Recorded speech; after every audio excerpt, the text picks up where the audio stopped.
बच्चों, आपका स्वागत है मेरा यूट्यूब चैनल मैथ्स विद अमर झा में। इस वीडियो में हम क्लास 8 का मिशन गणित के तहत दिनांक 21 अक्टूबर 2024 का वर्कशीट लेकर के उपस्थित हूँ। आज का वर्कशीट में बिक्री कर और बिक्री कर, जिसको इंग्लिश में सेल टैक्स कहते हैं, और वैट वैट को वैल्यू एडेड टैक्स कहते हैं। ये सब जो होता है सरकार के खाते में जाता है जब आप कोई सामान खरीदते हैं। Sale tax and value added tax are charge by government on the sale of an item. जब आप कोई सामान खरीदते हैं तो ये सेल टैक्स और वैल्यू एडेड टैक्स सरकार के खाते में जाता है। ये it is collected by the shopkeeper from the customer and deposited with government. यानी ये आप जब हम सामान खरीदते हैं तो हमसे दुकानदार वसूलता है और दुकानदार से सीधे गवर्नमेंट के खाते में जमा होता है। अब आजकल तो जीएसटी लागू हो गया है। जीएसटी इसके बदले जिसको कहते हैं गुड्स एंड सर्विस टैक्स, अब ये चल रहा है। चलिए, वो भी जीएसटी भी इसी तरह का है। तो अब कोई भी टैक्स हो तो आप इस तरह से भर सकते हैं। ये देखिए, ये बिल दिया हुआ है। जैसे ये इस तरह से आप टैक्स इनवॉइस जब बिल जनरेट होता है तो नाम ये सारे भरा जाता है, और ये जब सामान खरीदते हैं तो उसका रेट लिखा होता है, रेट क्वांटिटी आपने कितना लिया है। तो इस तरह से दो क्वांटिटी 25,000 का एक है तो ये हो गया 50,000। 50,000 पे 5% वैट ले रहा है तो 50,000 का 5% हो जाएगा। जब आप सॉल्व करेंगे तो 50,000 का 5% जो होता है, देखिए, जब हम किसी का परसेंट निकालते हैं तो ये हो जाएगा ऐसे। तो ये 5 को 5 से मल्टीप्लाई करें तो हो जाएगा 25 और फिर 00 2500। अब इसमें ऐड हो जाएगा ये, तो ये हो जाएगा 25,000, मतलब 52,500। तो ये इस तरह से इसका अमाउंट जनरेट हो जाएगा।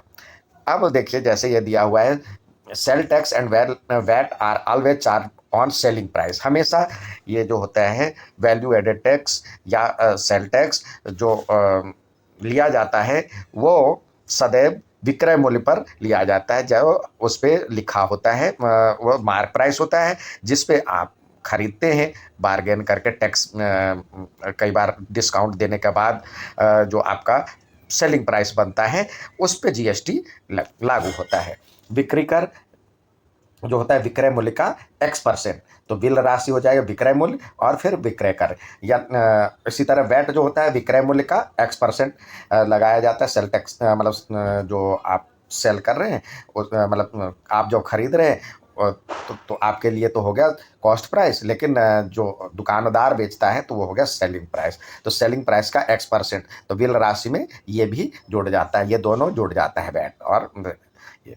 अब जैसे यहाँ पे दिया हुआ सवाल, एक दुकानदार जूते की एक जोड़ी की कीमत 1,500 है। एक दुकान पर जूते की एक जोड़ी की कीमत 1,500 है। बिक्री कर 5% है, तो बिल की राशि। तो देखिए, विक्रय मूल्य जिसको सेलिंग प्राइस हम कहते हैं, हम एसपी लिखें, सेलिंग प्राइस बराबर में दिया हुआ है 1,500, और कह रहा है बिक्री कर यानी सेल टैक्स। सेल टैक्स कितना लगेगा? 5% ऑफ 1,500। तो क्या हो जाएगा? 5 × 1,500 अपॉन में 100। सॉरी, 5, देखिए परसेंटेज जो होता है, परसेंटेज को जब ये चिन्ह हटाते तो अपॉन में 100 लिखते हैं, और ऑफ मतलब मल्टीप्लाई होता है और 1,500। अब ये 00 से ये 00 कट गया तो ये 15 × 75 हो गया। तो इस तरह से जो सेलिंग प्राइस मतलब बिल राशि हो जाएगा, बिल अमाउंट जो हो जाएगा ये जिसको हम सेलिंग प्राइस कहते, सेलिंग प्राइस प्लस में सेल टैक्स। तो सेल टैक्स मतलब सेलिंग प्राइस क्या है? 1,500 और प्लस में 75, तो ये 1,575 रुपये में आपको ये मिलेगा। ये हो गया इसका आंसर। इसी तरह दूसरा दिया हुआ है, जसप्रीत ने 8% वैट सहित 15,000 में एक एयर कंडीशन खरीद। अब देखिए, एयर कंडीशन में ये लास्ट फाइनल प्राइस है। एयर कंडीशन में वो 8% ब्याज देता है, 8% वैट देता है, और फिर उसको अल्टीमेटली 54,000 में उसको एयर कंडीशनर पड़ता है, एयर कंडीशनर पड़ता है। अब वैट जोड़ने से पहले एयर कंडीशनर का मूल्य निकालना है। तो ये मान लेते हैं, माना कि एसी की, एयर कंडीशनर यानी एसी की जो वास्तविक मूल्य थी, वास्तविक मूल्य या एक्चुअल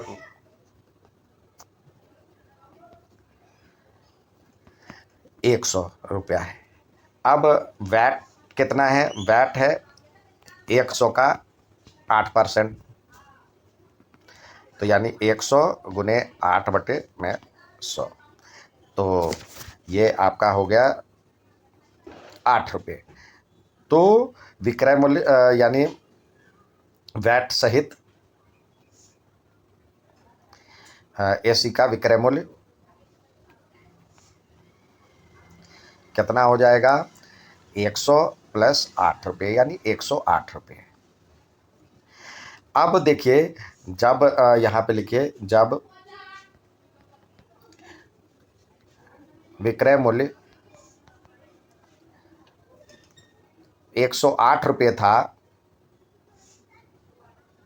देखिए जो 2 बार दिया होता है ये भी विक्रय मूल्य है, और ये भी ऊपर भी विक्रय मूल्य दिया हुआ है। तो जो 2 बार दिया होता है उसको लेफ्ट साइड में लिख विक्रय मूल्य, और जो निकालना होता है वो उधर लिखते हैं राइट साइड में। 100 था, तो एसी का जो वास्तविक मूल्य था 100 रुपये है। तो जब विक्रय मूल्य 1 रुपया था तो एसी का वास्तविक मूल्य 100 अब बटे में 108 हो जाएगा। जब वास्तविक मूल्य मतलब विक्रय मूल्य 54,000 है, तो ये हो जाएगा 100 बटे में 108 गुने में 54,000।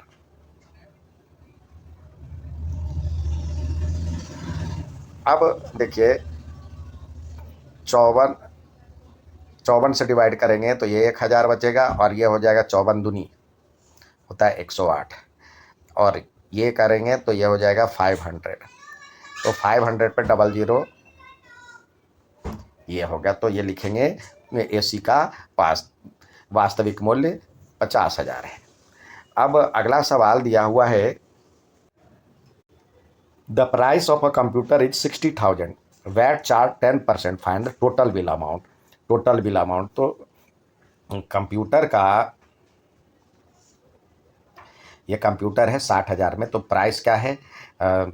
प्राइस है 60,000। वैट क्या है?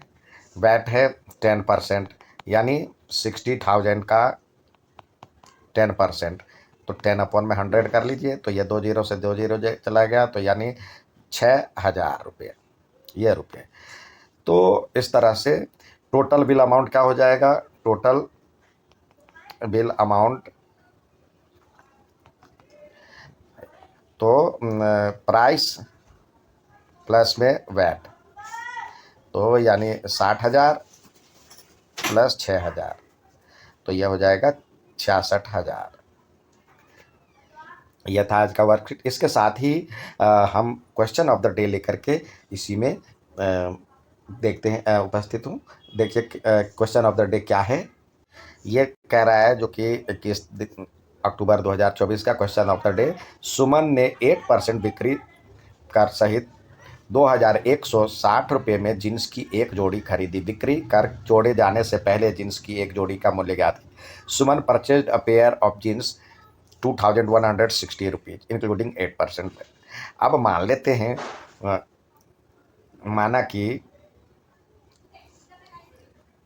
जींस की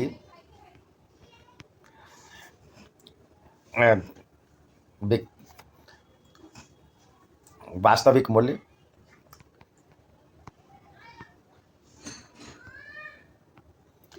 100 रुपये है, ठीक है। तो 8% सेल टैक्स है, तो सेल टैक्स कितना हो जाएगा? 100 का 8%, तो यह ज्ञात करेंगे तो यह हो जाएगा 8 रुपये। तो इस तरह से जीन्स का जो होता है सेलिंग प्राइस हो जाएगा, सेलिंग प्राइस विद टैक्स क्या हो जाएगा, टैक्स हो जाएगा 100 + 8 यानी 108 रुपये। तो लिखेंगे जब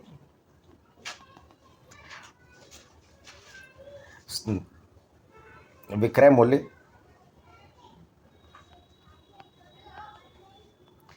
$108 है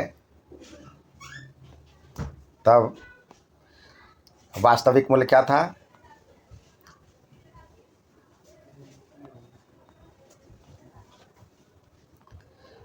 ₹100 है। तो जब विक्रय मूल्य ₹1 होगा तो वास्तविक मूल्य 100/108 रुपये हो जाएगा। जब विक्रय मूल्य 2160 रुपये है तो वास्तविक मूल्य 108 और ये इससे मल्टीप्लाई हो जाएगा। यहाँ पे देखिए ये 108 108 है, इसको 2160 से मल्टीप्लाई कर देंगे तो ये इसको 20 टाइम्स पढ़ेंगे तो ये आ गया, तो यानी 20,000 मतलब 2,000 हो गया। तो लिखेंगे जीन्स का वास्तविक मूल्य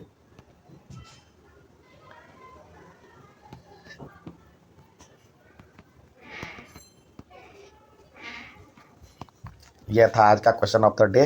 उम्मीद है समझ में आएगा। अच्छा लगे तो लाइक सब्सक्राइब शेयर जरूर करें। धन्यवाद।